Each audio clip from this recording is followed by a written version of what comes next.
Ladies and gentlemen, welcome to Ringside Wrestling Entertainment. This is Joel Perez here, back here once again for another edition of your Mae Young Classic reviews. Just last Tuesday morning, Tuesday morning, I uploaded my review to episodes 1 and 2 of the Mae Young Classic. Had a lot of fun doing that, doing very well on the channel, and I'm glad how much it is being appreciated, these Mae Young Classic reviews. And we are going to be doing a review for episode 3 and 4 as well. I watched it on Tuesday after I uploaded my review for episodes 1 and 2. I watched it before Smackdown Live went up the air. I took my notes, and now I am gathered here once again to review the second half of the first round, and we're going to talk about everything that I saw here in episodes 3 and 4. Enjoyed it a little bit less, I gotta be honest with you, enjoyed it a little bit less than I did episodes 1 and 2. Episodes 1 and 2 kind of felt a lot fresher, newer, and now we were really getting into the thick of things here a little bit more. But I'm feeling that round 2, we're going to go kick off into round 2, and things are going to be fantastic, especially with the winners of these matches. Mostly the people that I wanted to win here have moved on. I'm seeing a lot of the people, a lot of the women with better in-ring ability moving on here. That's one of the things I noticed here today in episodes 3 and 4. The women with better in-ring ability are really the women moving on in the Mae Young Classic, but we're going to talk about everything we saw here very, very shortly. But first, got to throw in my plugs like I do at the beginning of every video, and there's a lot to throw in there because there's a lot of content going into the Ringside Wrestling YouTube channel, especially as of late. Raw and Smackdown reviews are up for the week. Smackdown review went up last night, and of course your Monday Night Raw review went up on Monday after that show went off the air. Big Raw and Smackdown reviews. Smackdown, shitty show like always. Monday Night Raw, a lot to talk about there. There was a battle royal to determine a number 1 contender for the Intercontinental Championship, a Raw Women's Championship matchup, and of course that confrontation where Roman Reigns pretty much buried, or where John Cena, I should say, holy shit, but John Cena took Roman Reigns down a peg and buried Roman Reigns right in the thick of it on Monday Night Raw, and really exposed Roman Reigns and the weakness that Roman Reigns has on the mic. But we were talking about that on our Raw and Smackdown review, so make sure to go check all that good stuff out. Each and every single Saturday we do this little show I like to call Behind the Mic, where we talk about all the news in the WWE, all the biggest news in the WWE for the week. This past week we were talking about Roman Reigns and the reason he hasn't won a pay-per-view matchup since WrestleMania 33, and Asuka relinquishing her NXT Women's Championship and what that means for the rest of the women's division on Raw, SmackDown, NXT, and possibly for what we're seeing go down in the Mae Young Classic. So we're talking about that on Behind the Mic, uploaded on Sunday, not on Saturday because of the McGregor-Mayweather situation. And if you upload anything that day that isn't about McGregor or Mayweather, you're pretty much not going to get any views. So we uploaded that on Sunday, so you can go check that out. Big week. 1 week ago, we were doing SummerSlam review, and we talked about how shitty that show was. We were doing NXT TakeOver Brooklyn review. We talked about how great that show was. So links to all that content is in the description down below, and you can go check that out on the Ringside Wrestling YouTube channel right now. If you enjoy what you're hearing here, make sure to leave a like on this video. Comment what you thought if you did watch episodes 3 and 4 of the Mae Young Classic.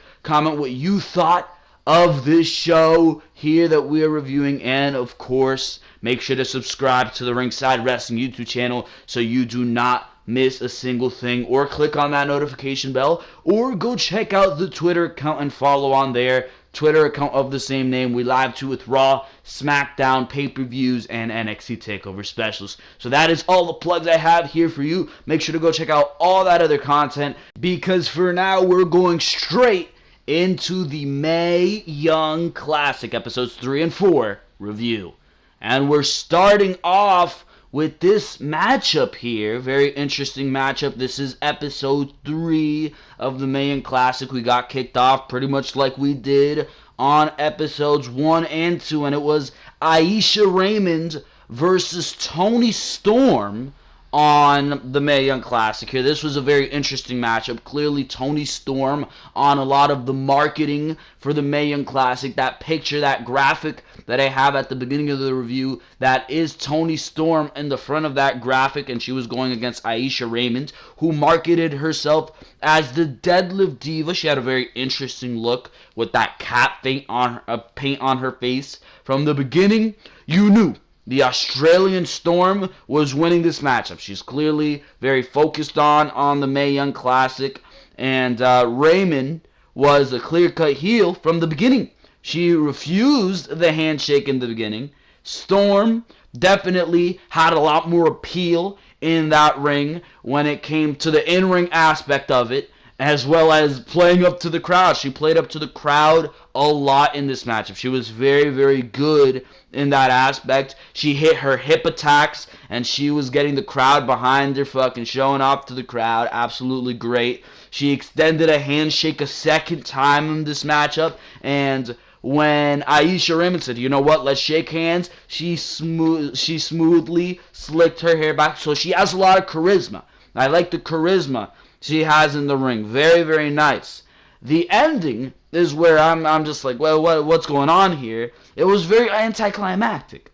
Very anticlimactic, with Raymond getting too caught up with the crowd, and that allowed Storm to recuperate by the time Raymond went for a frog splash from the top, allowing Storm to get a roll-up, a schoolboy from the side, and there were many moments in the commentary, and this goes back to what I was saying in 1 and 2 review, in the episode 1 and 2 review. The commentary feels very empty in the Mae Young Classic. And JR, he was calling the moves like he should, but Lita, you really saw Lita's shortcomings in this match with the commentary. Because when the commentary had to hype something up and had to hype what was going on in the ring, Lita really had nothing to say. And JR would always try to pass the commentary on to Lita. She really did not have much to say, and there were a lot of moments of emptiness because Lita, when she's supposed to come in and be the play-by-play commentator and call what's going on in there and notice some of the intricacies, she really has nothing to say. And because she had nothing to add, that kind of impacted the excitingness of the match a lot of times. But Toni Storm did move on here. Clear-cut choice to move on here. She was much better than Ayesha Raymond. Had a lot more to offer, and I'm glad Toni Storm is moving on. It's going to be interesting to see what Toni Storm has to offer in round 2 when I think things are going to get good. So we're going to find out. But for now, we're moving on, and we are moving on to Dakota Kai versus Kavita Devi. Kavita Devi was marketed as the first Indian woman in a WWE ring. So I was like from the beginning, all right, Kavita is winning this matchup. She is winning this matchup. She came in very, very buff, is Kavita Devi. Kai, she was billed, Dakota Kai, she was billed as the girl next door. But when she got in the ring, things got serious, is what she was saying in her promo package. Kavita Devi, or however they said her name, she had a very impressive stature, very muscular arms, and being the first Indian woman, again, I thought she was going to win this match. Clearly that was not the case. Kavita dominated. She was the heel, clear-cut heel in this matchup. She dominated most of the match to the point where I felt we should have seen more from Dakota Kai, who really does look like she has an interesting moveset to offer in that ring, and a lot of what we could have seen from Dakota Kai was limited because of the dominance of Kavita Devi in this matchup. That's what I felt. We should have seen a lot more of Dakota Kai. But what Kavita Devi did, it showcased a lot more of her. Makes sense that she would want to get her jabs in. They'd want to display her as the first Indian woman in a WWE ring. They'd want to display her in an impressive light. I understand that. but I really wanted to see more of Dakota Kai, and thankfully, she is moving on here. It was, in the end here, but first of all, I'd just like to mention, most of what Devi did was very basic, and it was only in the very end where Devi was wasting a lot of time showing off, and JR was pointing that out, that Kai was finally able to get her offense in. In the end, Devi went straight into a turnbuckle, followed by a brutal sounding haluva kick. Loved the sound of the haluva kick, which followed up for a coup de grace to get Dakota Kai the victory. So impressive win there. She overcame that David versus Goliath feud, but I want to see more of Dakota Kai moving on, and that's where I really felt the shortcomings came here. I wanted to see more of Dakota Kai, and most of the matchup was dominated by Kavita Devi, who was still doing very basic moves, didn't have much to offer in that ring, and I felt if you would have made it more back and forth, it would have been a better match, because Dakota Kai, clearly the more experienced one in the ring, but I don't know, hopefully we will see more of Dakota in round 2. That's what my hope is for this, but for now, let's move on here. Moving on here, we go to Bianca Belair, who clearly is somebody that WWE has a focus on in this tournament, and she was going one-on-one with Sage Becket.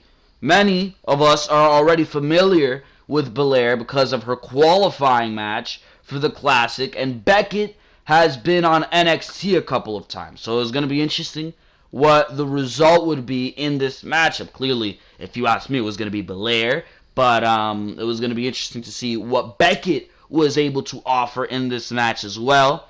Interestingly enough, I believe one thing interesting that I found about Bianca Belair doing research for this is that she's Will Smith's cousin, so I found that interesting.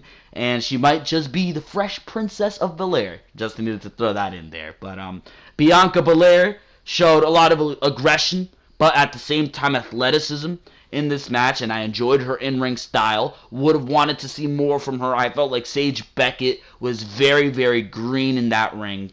Easy to see that Becket was very, very green in that ring. And once again, it was another one of those matches where Becket dominated more of the matchup. But it was cool how Bianca, she used her hair as a weapon in this matchup. That was pretty cool to see. In the end here, as Sage was going for a giant splash from the second rope, that giant splash that you'd see a Big Show do, she was looking for that because Becket is a very, she's a very thick woman. She's a lot bigger than Bianca Belair, who, by the way, is a track star. Very impressive things to Bianca Belair's name, but that is besides the point. And she missed that because she was showing off a little bit too much, and she was hit out of the way with Bianca Belair's hair to make space for this beautiful spear that Belair hit. Very, very beautiful spear by Bianca Belair, and she is able to hit the spear to get the 1-2-3 on Becket and move on in the Mae Young Classic. Belair is going to be somebody to look out for. Clearly, WWE favors her a lot. First of all, she's Will Smith's cousin, and you know Vince McMahon eats that up. Vince McMahon might not have his hands on the Mae Young Classic, but if Bianca Belair does ever make it to the stages of Raw or SmackDown, clearly she is going to be favored because of that. I think there's no doubt about it, and I think she is going to make it far in this tournament.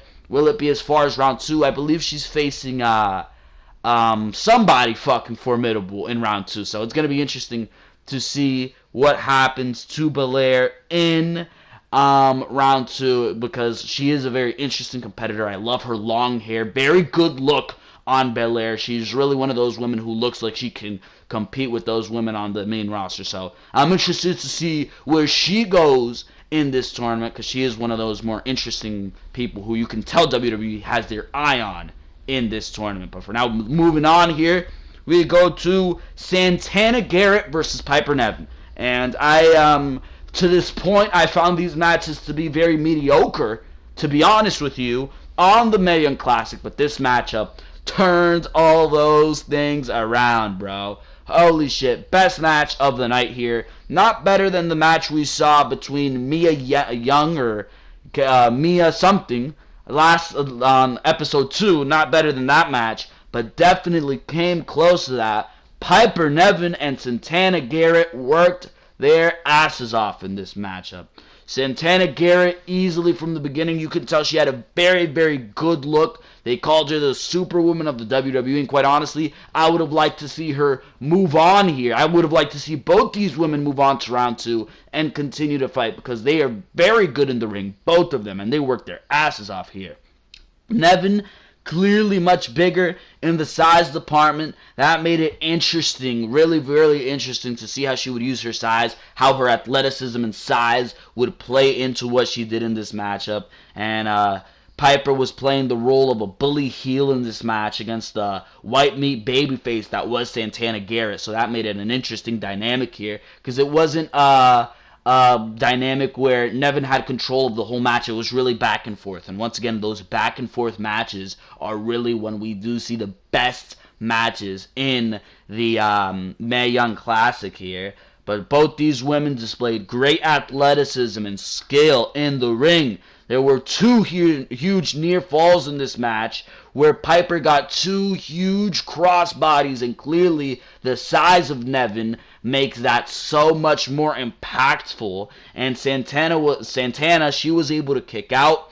There was a beautiful spot by Santana where Nevin was on the top rope, and Santana, doing a handstand on the bottom ropes, was able to get her legs around Nevin's neck, and she got a Hurricane Rana on Nevin for a near fall, and that got the crowd going in this matchup, and that led to the exciting finale in the end, where Nevin got a super kick, Santana, she got a super kick, and she looked for a handstand moonsault or something off the ropes, but Nevin got a senton. She got out of the way, got a senton, and it was followed by a crispy clean Michinoku driver to defeat Garrett in the best match of the night. It's going to be interesting to see what Nevin is able to do going forward, because clearly she's very, very good in the ring, very experienced in the ring, uses her size well, very athletic for her size. I would have liked to see Santana move on and have another match as well, but clearly that isn't the case. Hopefully they do sign her to NXT, because she is absolutely fantastic in her role. Very, very good match by Santana Garrett and Piper Nevin. Best match of the night. I want to see more of it, and going into round 2, I'm very excited that we will, because Piper Nevin is moving on. For now, we're going to move on here to the matches we seen on episode 4 of the Mae Young Classic. And we move on to episode 4, and we start off with a very interesting matchup. Renee Michelle versus Candice LeRae. And this match was very interesting because Candice LeRae is actually Johnny Gargano's wife. But when it came to the promo package, Renee Michelle did not impress me in any way. Do not know why Renee Michelle is in this goddamn tournament. Awful. Absolutely awful. Very basic in her promo, saying very basic things. I'm here because I have the determination and this and that. Candice LeRae, Johnny Gargano's wife, she clearly had things to say. She said in her promo and made it very clear that she wanted no help from Johnny. She was going to do this on her own, and she's going to be successful on her own. Gargano, he was actually in the crowd for this match, ironically, but the crowd, they immediately started this match off chanting Candice Wrestling, which is absolutely hilarious. Clearly, if you watch NXT, you know Gargano and Johnny wrestling. But Renee, clear-cut heel in this matchup, but you saw the inexperience in her, or LeRae. Well, what does this say here? Renee Michelle, clear-cut heel in this matchup. As for Candice LeRae, I should say, the inexperience in this matchup was shown when she failed to play up to the crowd. She really did not play up to the crowd in this matchup like she should have, because the crowd was behind her the entire time, whether it was because she's Gargano's wife or because she was putting on a good performance. They were behind her, and she really failed to play up to the crowd. She just went through the motions of the matchup. I felt like she should have taken more time to play up to the crowd and really get that crowd excited. That really could have knocked this match up a notch, I felt, at least. But she did not take that time, and I saw a lot of inexperience in that. But that's besides the point. After a decent back and forth match, very decent match here, Candice Michelle, Candice Michelle, Renee Michelle, she failed to do anything that interested me whatsoever in this matchup. And after a decent back and forth, Candice LeRae won after getting a second rope neck breaker for the win. So Candice LeRae won this match, and it's going to be interesting. She displays some good in-ring skills. A lot of what she does is very clean cut. Reminds me of a little bit of Johnny Gargano in the ring. Is Gargano training with her a little bit? I don't know. Is she actually getting Gargano's help? I don't know, bro. But she's very nice in the ring. She reminds me of Gargano in the ring a little bit. But, I mean, clearly she's trying to shake this reception that she's just got Johnny Gargano's wife, and that's a lot of what I see her for right now. So maybe she'll go on to round 2, put on a fantastic match, and we'll just say Candice LeRae is this great wrestler, but couldn't play up to the crowd, and that's the biggest weakness I've seen in her. Going to be interesting to see how she advances. For now, let's move on, and this is a match I'm going to shit on. This is a match I'm just going to go and shit on. Lacey Evans versus Taynara Conte. Taynara Conte was absolutely abysmal in the ring, bro. Absolutely abysmal. If you watch NXT, you are familiar with Lacey Evans, but the interesting one here was the Brazilian Taynara Conte, who sported an interesting look. Yeah, she came out with a martial artist, almost a karate costume, looked really cool, nice entrance, and Taynara appeared as very green in this matchup. She appeared as very green, and Lacey Evans, not being the best in that ring, was not going to carry her to a good match. So this match was kind of a fucking wreck, bro. Where were we here? This match, very sloppy. Very sloppy. I mean, just the sloppiness of the match is making me feel like I'm covering this match sloppily. But Lacey got a beautiful handstand on the turnbuckle into a Bronco Buster. She then hit her unique sit-down slam on Conte, which I actually have a picture of. I don't know how to describe whatever the fuck that was. But it looked like she was in mid-sunset flip position. It looked like Conte was in mid-sunset flip position. And, Lacey Evans just sat down on it for the win, and it looked kind of good. But it's clearly the worst match in this classic so far. The inexperience of Conte and Lacey Evans, do not know why you would put these two in a match together. This was kind of like the worst. Like, they've been doing a good job at putting these women together and like having one woman's inexperience be covered up by the fact that the other woman was so good in the ring. Like, you look back to, I believe, episode 2, the beginning match with Martina Mendoza, or whatever her name is, and the Japanese one, or the Chinese one, who was having her first match, Zai something. You look back to that matchup, and there's a picture of the finisher that she did. I don't know what the hell that was, but it looked good, no doubt about that. But you look back to that match, and Zaya, the one having her first match, did not look bad because of the experience of Martina, or whatever her name is, Martinez Mendoza or something like that. Because of her experience, she did not look bad. But here, you just threw them out there, and both of them are very inexperienced, and they were not able to feed off each other, and I felt the match came off very sloppy. Lacey Evans, clearly being the better of the two, won this matchup. Hopefully Lacey Evans could put something good on after she is guided, because Lacey Evans is somebody who needs guidance by another opponent in round 2. Because right now, not looking good, bro. Not looking good. Worst match in the Classic so far. We move on here. We go to Nicole Savoy versus Reina Gonzalez. Reina Gonzalez, or Ricky Gonzalez, I've never heard of him, but he, a wrestler, is apparently Reina's father. Savoy calls herself the Queen of Suplexes, which was interesting to say the least, but we never saw it utilized here. Reina Gonzalez, I'm like, alright, she's the daughter of a wrestler.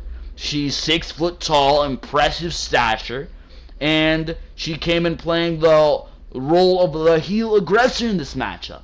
But every time Savoy, the babyface, tried to get in anything pretty, Gonzalez swatted her down. She calls herself the queen of suplexes, but we saw not one suplex in this matchup. I felt that came across very, very lazy. If you're marketing yourself as a queen of suplexes, can we see a goddamn suplex? Not one suplex here. Not one suplex. We saw Savoy. She was dominating the whole match, or Gonzalez was dominating the whole match, clearly being the bigger woman. And Savoy, she was able to lock in an armbar, and Gonzalez was tapping.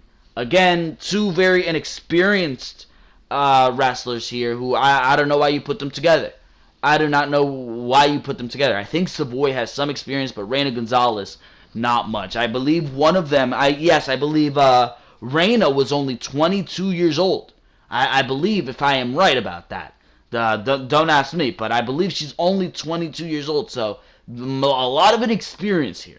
I did not enjoy this matchup very much. I mean, if we would have seen a couple suplexes, and we actually would have seen something displayed by Reina Gonzalez, who I felt was getting in a lot of basic moves, I felt like this match would have been better. But not a lot seen here, and I feel like that led to the downfall in quality of this matchup, at least if you ask me. Did not enjoy this matchup very much. For now, we're going to move on here to the next matchup, and that would be the best matchup of the night here. It was the debuting Kairi Sane, and this is clearly what this entire night was building up to. I can see that they put on a couple underwhelming matches because we were going to see the woman that everybody was waiting for debut in the Mae Young Classic, and it was Kairi Sane. You know her as Kairi Hojo in the Independents, and she is finally in the WWE. She has finally made her debut in the Mae Young Classic, and to say the least, it was very, very impressive. She was going against Tessa Blanchard, and we all know who Tessa Blanchard is. She's from NXT, also the daughter of Tully Blanchard, so she's clearly very, very known already, very familiar with her as the crowd, and she clearly came here to lose because Kairi Sane is clearly the favorite to win this tournament. After this match especially, I do not see Kairi Sane losing this tournament. Kairi Sane will not lose. Kairi Sane will not lose. If you ask me, Kairi Sane is already the next NXT Women's Champion.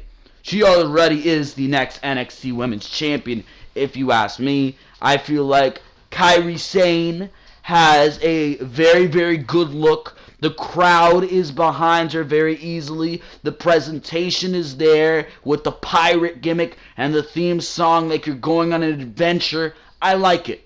I like it. Kairi Sane is going to go far in this tournament. I believe that she is going to be the one to win it. That is my pick to win it. This is why I haven't been talking about who I'm thinking is going to win this tournament, because I have been saving it for the debut of Kairi Sane in this tournament, who I clearly think is going to win this tournament. I think it's going to win it all. I think there's no other choice that can do it but Kairi Sane. I think there are other couple standouts in this tournament who are going to come close, and as the tournament goes on are going to start catching your eye a little more. But Kairi Sane, from right now to probably the end of the tournament, is my favorite to win, and she had a very, very good match with Tessa Blanchard here. Sane came out with the crowd on her side with her pirate gimmick, and to the praise of even the commentators, JR and Lita. There was a beautiful spot in this match where Kairi was going for a top rope maneuver, but Blanchard kicked her leg down and got like a code breaker while Kairi was sitting on the second turnbuckle. Looked absolutely sick and beautiful. Blanchard, she took over, but Kairi came back with a huge spear from out of nowhere, or like JR said, from parts unknown. That was a good call. Very funny call right there. Tessa hit a huge top rope senton from the top rope for a near fall. She missed a bit of it, and that's what JR was blaming for the downfall of Tessa in this matchup. She controlled for a while, but in the end, Kairi hit an axe kick to the back, followed it with the big slam. Don't know what they call it, but she followed it with the big slam and hit her beautiful, Devastating elbow drop. Beautiful elbow drop by Kairi Sane. Absolutely beautiful. People were hyping it up, and I saw it for the first time in this matchup. What an elbow drop. That is one of the most beautiful elbow drops, not just in the women's division, but in all of wrestling. Don't think I've seen an elbow drop that pretty since the Macho Man, Randy Savage. And that really is saying something. After this matchup, very, very highly contested matchup. The crowd was up for this matchup. Tessa was up for this matchup. Sane was up for this matchup. And clearly, it was shown here after the match. Blanchard and Sane, they hugged. That was a huge sign of sportsmanship by Blanchard, who was clearly upset that she lost. And I would have loved to see Blanchard go on in this tournament as well. Lita said it multiple times. One of the only useful things Lita said in this entire time. Holy shit, if both these women would go very far in this tournament if they didn't have to go in this match together. And it's a damn shame that one of these women has to be eliminated.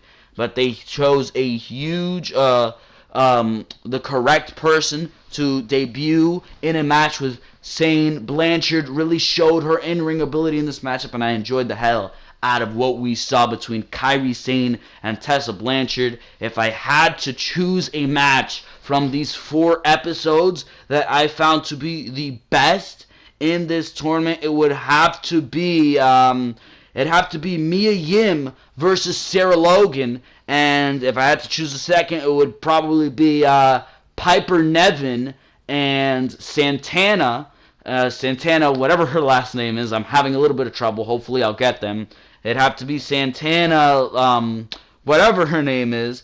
And then it'd have to be that matchup, the last matchup we saw on the first night, Abby Lath versus Jazzy Gabber. And then I would put Kairi Sane and Tessa Blanchard fourth. But still a very, very good match here. Nice display of what Kairi Sane can do. And with some of the women in this tournament, I feel that there can be very, very good things going on here. I believe Kairi Sane is going into round 2 against, what do you call her? Bianca Belair. So that's going to be very interesting. Bianca Belair, I'm saying goodbye to Bianca Belair after that match. I don't think Bianca Belair is going beyond that. I don't think anybody's going beyond the match with Kairi Sane, but it's going to be a nice display for Bianca Belair, and Kairi Sane clearly going to put on a good matchup just like she did tonight with Tessa Blanchard, going to bring out the best in her opponent. But for now, ladies and gentlemen, that is going to be it for the review of episode 3 and 4 in the Mae Young Classic. I hope you enjoyed each and every single thing you heard here on the Ringside Wrestling YouTube channel. If you did enjoy what you heard here so much, make sure to hit that like button and subscribe. Smash that subscribe button right here on the Ringside Wrestling YouTube channel. Hit that subscribe button with Kairi Sane's beautiful elbow drop. Take Bianca Belair's hair and hit that subscribe button. Hit it with a nice whiplash so it could stay down for as long as time could go. Because for now, ladies and gentlemen, you guys should make sure to go check out all the other content on the Ringside Wrestling YouTube channel. Raw reviews, Smackdown reviews, NXT TakeOver special reviews, Behind the Mic each and every single week, pay-per-view reviews, and now your Mae Young Classic reviews each and every single week here on the Ringside Wrestling YouTube channel. Links to all those videos I just mentioned in the description below. And of course, you guys can comment what you thought of these episodes of the Mae Young Classic if you did go ahead and watch them down in the comment section below, because I do love to hear your opinion. But for now, ladies and gentlemen, that is going to be it for Joel Perez of Ringside Wrestling Entertainment. I hope you enjoyed each and every single thing you heard here, because for now, I am out of here. Thank you very, very much for watching this video. I will see you next time right here on the Ringside Wrestling YouTube channel.